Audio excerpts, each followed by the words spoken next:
guys, and welcome to another week of the Entrepreneurship series. Last week we talked about the first steps in creating a business, and I generally explained those steps. And today we are going to discuss that first step in more detail, which is the mentality and opportunity recognition. So, first, I want to recognize that mentality or anything mental is a very, very complex issue and a very complex process.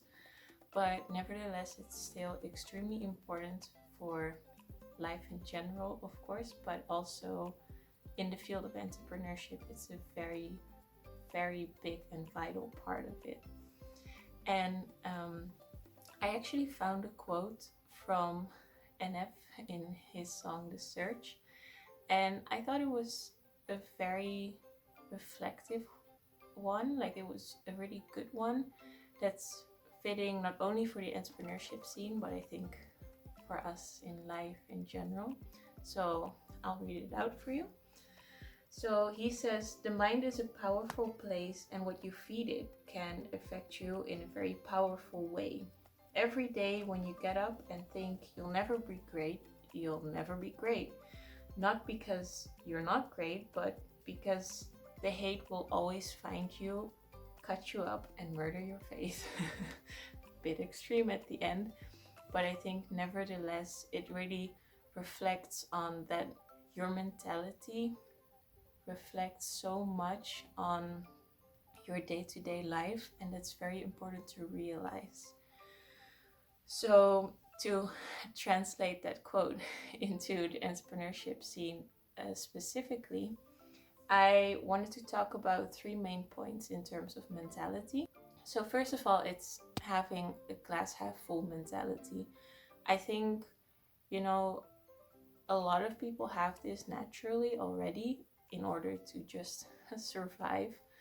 But and a lot of people will say, but you have to be realistic, especially in the entrepreneurship scene, because otherwise you'll just end up burning a lot of money and end up in debt or something. Which is true. I mean, sure, you'll need a fair bit of realism anywhere, but also in the entrepreneurship scene.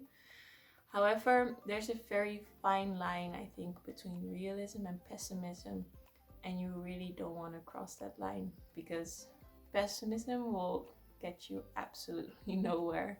So positivism, in my view, is extremely important, and having that half full mentality, because you really need that, to get through all the difficult stages that you have in entrepreneurship.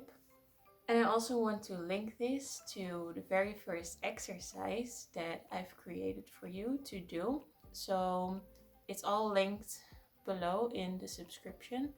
But what I want you to do is for a full week to fill in everything that happened to you or just around you in the week.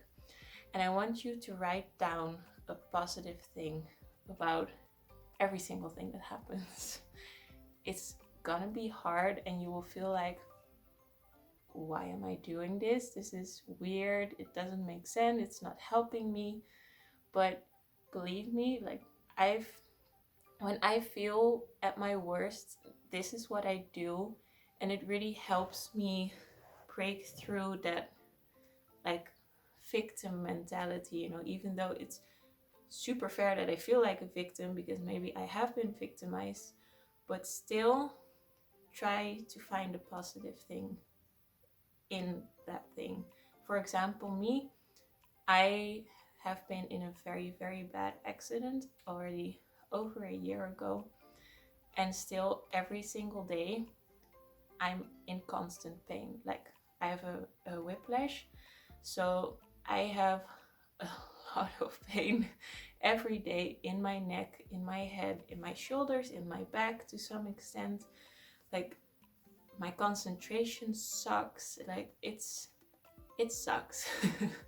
But I'm also going to do this exercise because I kind of need to do this exercise myself.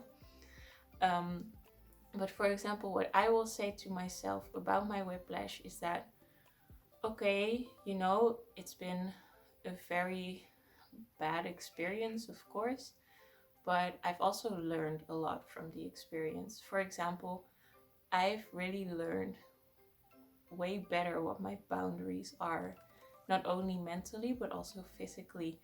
I've learned how strong human beings can be, for example, and yeah, I can go on about that for half an hour, but there are also a lot of like positive things in the situation, even though it's a shitty situation in general. So you can apply it like that in big ways, but you can also apply it in little tiny stupid things like, oh no, I just bumped my toe and now my toe hurts. Well, at least I learned to watch out next time. I don't know, something silly like that. But yeah, really try to do that exercise, and I'm sure you'll end the week with a way more positive feeling about the world. And then the second point is motivation. I think it's pretty normal, like logical, that you need to be motivated, you know? And you need to feel motivation for whatever project you're working on, because otherwise, why you're doing it? Also, of course, we're all humans. Even though I love every project I'm doing, it's not as if every single second of the day I'm like, ooh, let's work on this, yay, I have so much fun. No, sometimes I feel like, oh, I don't wanna, and I just wanna watch Netflix, or no, I just wanna sleep, or whatever. That's totally normal, and don't think that's a bad thing. It's not. It's called being human. But if there's something that persists, like you don't, then for example, you feel like that, and then the next day, or then after a few days, you can't wake up and like refine that energy, that motivation. If you don't have that, then maybe you should think why, or like consider why are you doing this, because maybe it's just not something you should be doing. Maybe you should stop and find something else where you can find motivation and keep the motivation in. Your mental health should be a priority, and continuously working on something that you don't love or you don't feel motivated for can only be harmful in the end, you know, so really consider that. And then for the third point, it's dealing with failure, or the fear of failure. Failure is something that's extremely scary, and it's even frowned upon by many as being something bad. And I think especially here in Europe, in the entrepreneurial scene, failure is still seen as a bad thing, you know, and like, again, frowned upon. Whereas, for example, from what I understood in the United States, failure in the entrepreneurial scene is much more seen as a good thing, you know, as a valuable lesson to be learned. And personally, I think that the latter attitude is a lot better, because, you know, we're all going to fail plenty of times. Like, in so many ways, we're failing over and over again, and that's totally normal, because from every single time you fail, you learn. Like, think of a little child that's learning to walk. They don't stand up and walk and that's it. No, they try to stand up, they fall, they get up again, and they fall. And it's this endless circle until at some point they stood up and hey, now they're not falling, they're walking a bit, and then they probably fall again, etc., etc. You know, it's such a long process of falling and getting up again. So it's exactly the same in the entrepreneurial scene, and it's, you know, it's a good thing that, I mean, of course you want to succeed at once, and it's also great if you can, of course. You'll probably be a miracle worker. But don't feel any shame for failing, because yeah, like I said, there are so many lessons to learn from it, because also you probably then know how not to do something, which is also really valuable information. So then for the second part, I wanted to talk a bit more about opportunity recognition.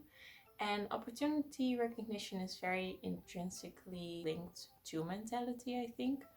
But there are a few points that set it apart a little bit from mentality, I think. So you have to realize that opportunity recognition on an individual level, for a large part, you cannot really control that because, well, some of you may have heard of mental model theory, but it basically says that, you know, you have an opportunity, and based on you, so your experience, your knowledge, your background, etc., you will interpret that situation in a certain way.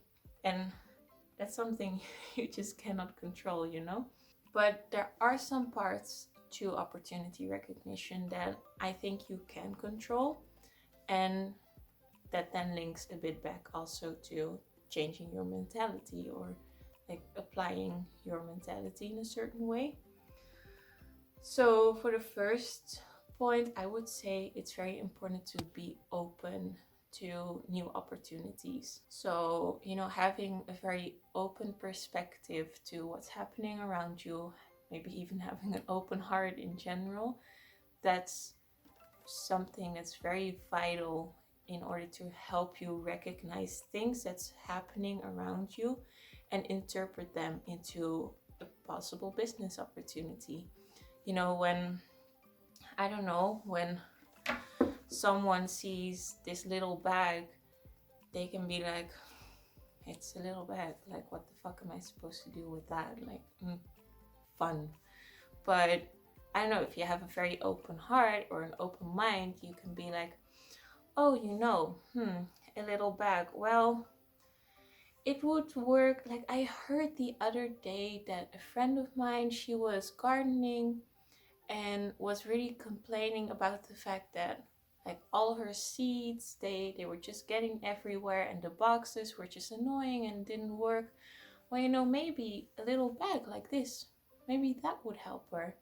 Hey, you have an opportunity. That's just a stupid, like a simple example, but like that's what I mean with being open, listening to what's happening around you. Like, yeah, just being open. For the second point, I would say believe in yourself. And this also goes back to the optimism versus pessimism. Like, if you always tell yourself that you're not good enough or you're not smart enough, then yeah, just like NF said, it will murder your faith. Like, how can anyone believe in you if you don't believe in you? So just be persistent and believe in yourself, because I can tell you, like, probably all successful entrepreneurs out there, they heard a no a million times before they got a single yes, but they kept believing in themselves, they kept working on it, and eventually they beat the odds and succeeded. For example, we have the case of TerraCycle. I don't know how many people of you heard of it, but it's an American based company, and the founders, they had this idea of creating a fertilizer, I think it was, and initially people were like, what? This doesn't make sense, or this will never sell, or your idea sucks, or la la la la la. And they struggled so much with finding funding or just getting people to believe in them, but they never stopped believing in themselves. So they continued to work so hard on their products, on their ideas, and eventually it became an extremely successful company. So yeah, keep believing in yourselves. And the last point would be thinking outside of the box. So that's also a bit related to what I said in a previous video with one of the downfalls of business school, possibly a downfall, is that because you learn so many theories, like, you can start really thinking inside of boxes instead of outside of them. So it's really important to think outside of the box to help you in recognizing opportunities. Like, for example, again, going back to this fun little sack, like if you're thinking inside the box, you can be like, but it's just a sack. Like, what am I to do with this? Like, you put your microphone in there, so it's a microphone sack. But if you think really outside of the box, you can be like, or maybe it can be used in a way that, I don't know, you inflate this thing, it grows larger, and you have a carry-on pillow. I have no idea, but like that mentality is important again to recognize opportunities and like expanding your horizon in terms of opportunities. So having that open mind, open perspective, being able to think outside of the box, and having like believing in yourself, those things can really help you in better recognizing certain opportunities. And then also again, having that positive mentality, like I've reiterated before in the video, will also again help you in recognizing opportunities. So to sum up this video, I would say in order to be able to be more successful in entrepreneurship and also to be able to recognize opportunities better, it's very, very important to have a specific mentality. So this means having a glass half full mindset. It means being motivated for what you do. It means like don't fear failure too much. See it as a valuable lesson. And then specifically in terms of opportunity recognition, even though there is a lot about it that you can't control, there are also certain elements that you definitely can control. For example, being open to opportunities, thinking outside of the box, and believing in yourself. So that was it for this week. Next week we will be discussing the business model canvas and the expansion that can be applied to the business model canvas. I realized in last week's video I made a mistake saying that this video would be the business model canvas, but then I would have skipped step 1, so it doesn't make sense. So yeah, that will be next week's video. And I want to thank you for watching. I hope this is helpful. Don't forget to do the exercise that I put in the subscription. And I'll see you next week. Thank you. Bye.